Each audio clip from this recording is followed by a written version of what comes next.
I'm Dr. Aruna Devi from Department of Commerce Professional Accounting. Today we are going to discuss about valuation of shares. There are so many methods for valuing the shares and it is an important topic too. There are two types of valuation of shares as well as valuation of goodwill. In today's session we are going to see about the valuation of shares. And there are so many methods in valuation of shares. Number one is net asset method, and number two fair value method, and third one is dual method.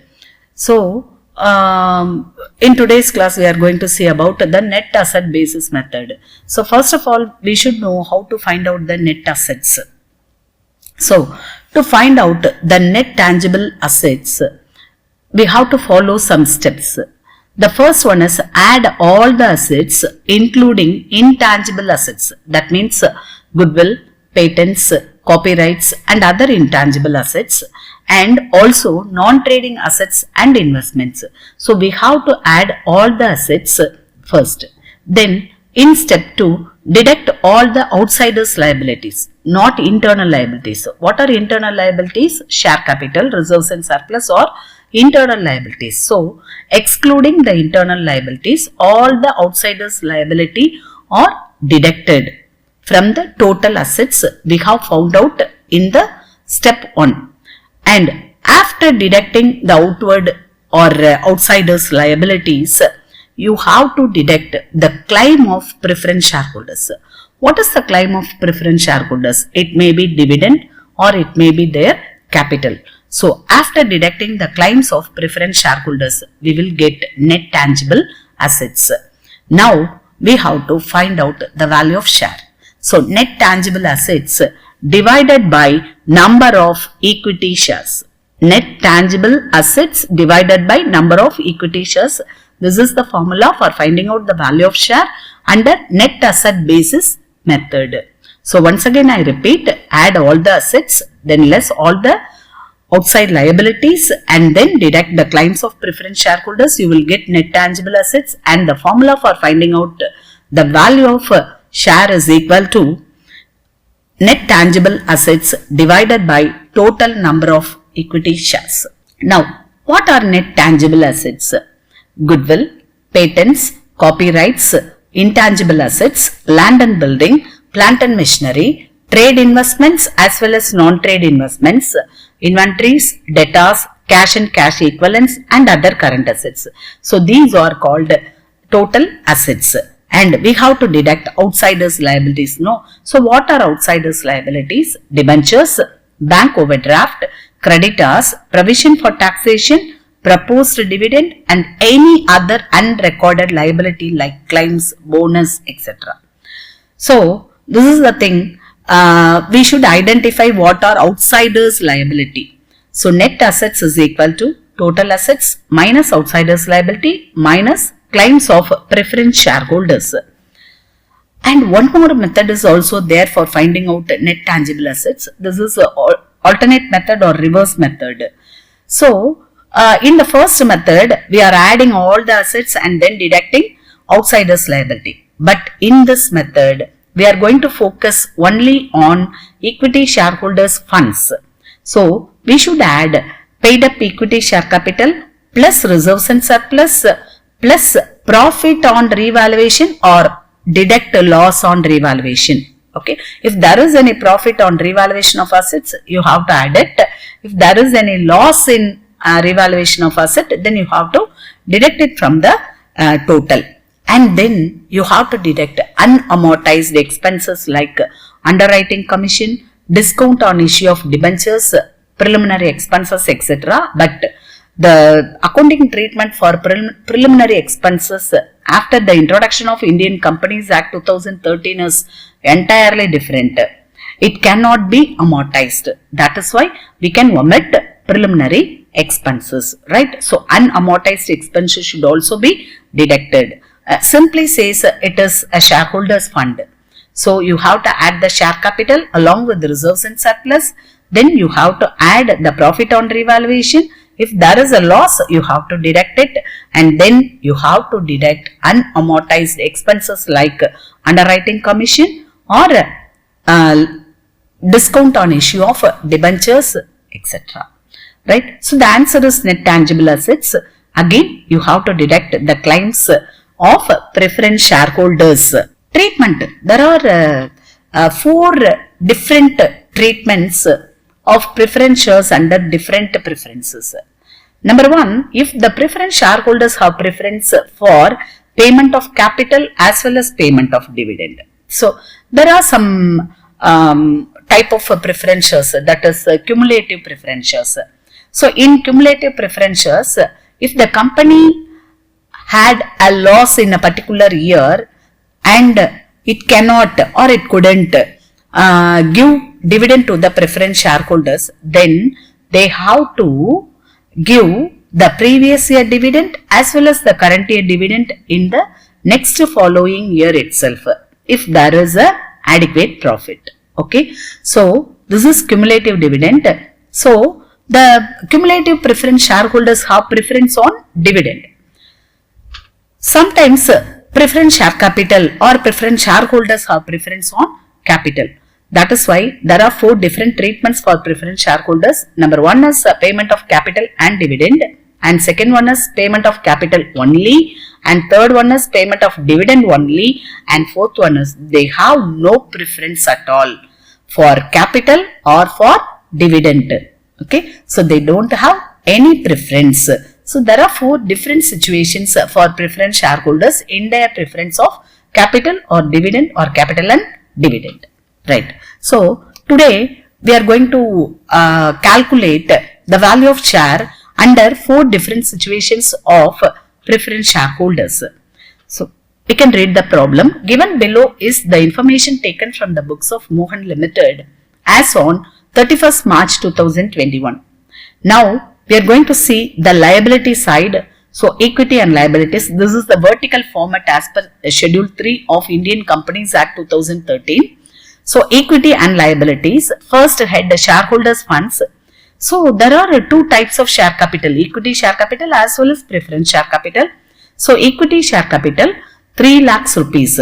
That means 30,000 equity shares of rupees 10 each, 3 lakhs.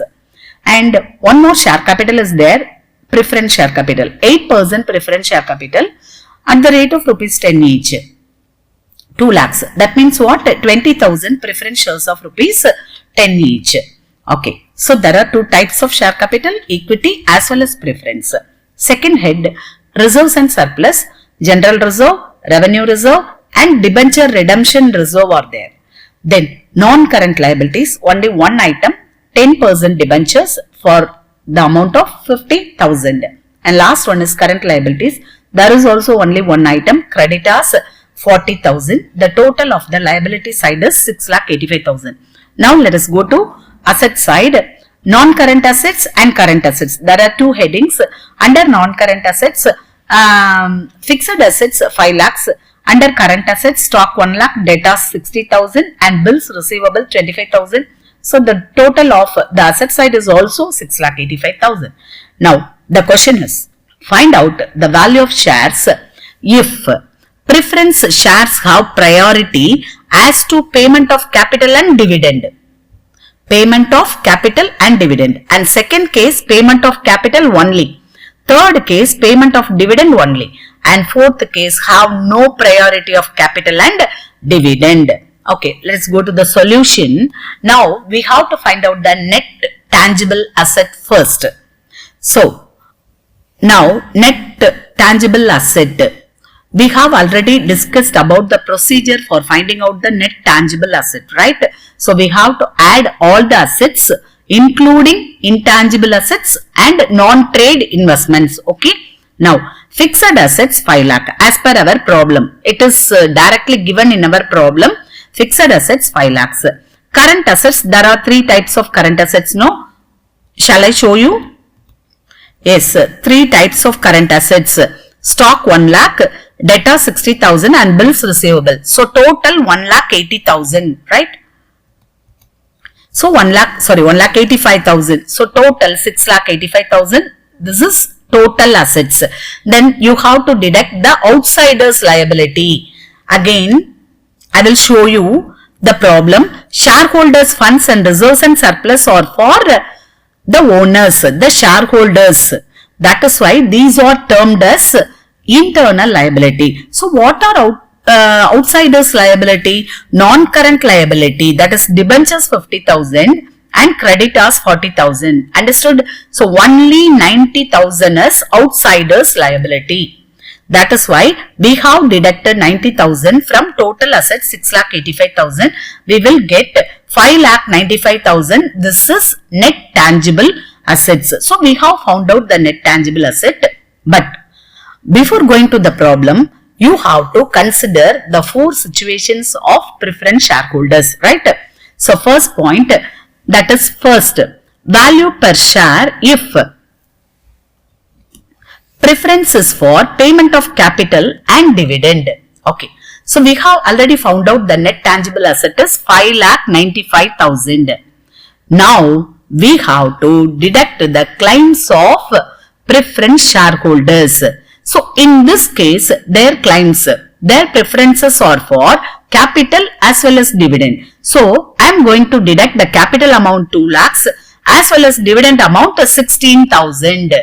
Okay, if I deduct 2,16,000 from 5,95,000, we will get 3,79,000. This is the amount available for equity shareholders. That is why 3,79,000 divided by number of equity shares. Already I told you, no, we have calculated because the share value is rupees 10. Share value per share value. Okay, value per share is rupees 10. And the total value of equity shares 3 lakhs. So 3 lakhs divided by 10, you will get 30,000 number of shares. So 3,79,000 divided by 30,000, you will get 12.63 per share. This is the value per share as per the first situation. Then second situation, only capital. Preference only on capital. Okay, that is why from net assets, that is 5,95,000, you have to deduct only the capital amount. Capital amount 2 lakhs. Then you will get 3,95,000. Understood? Right. Now you have to deduct 3,95,000 divided by 30,000. The value per share is 13 rupees 17 pice. See, compare the first one, 12.63. Because they have preference for share capital as well as dividend. But in this case, they have preference only on capital. That is why the value per share has increased to 13.17 rupees.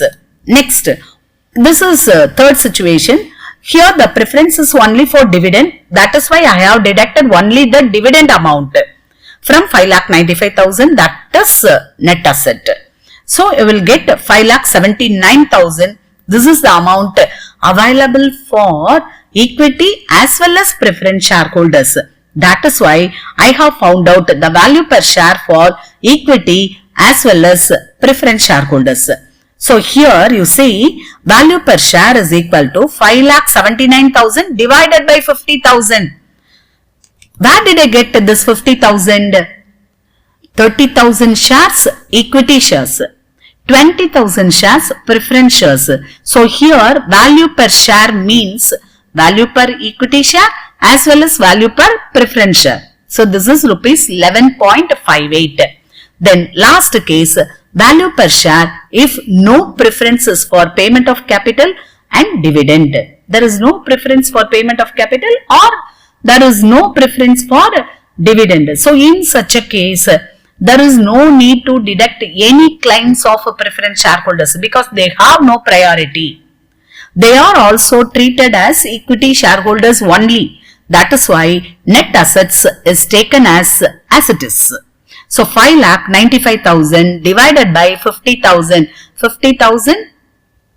How did we get this number? By adding equity shares as well as preference shares. Equity shares 30,000. Preference shares 20,000. So total 50,000 shares. So 5,95,000 divided by 50,000. You will get 11.90. So this is the thing. This is a part of the method, that is net asset method. We have so many types of problems under the same method. Okay. But we have focused only on preferences of preference shareholders. So this is the first step we are going to see under valuation of shares under the method net asset basis method. Thank you so much.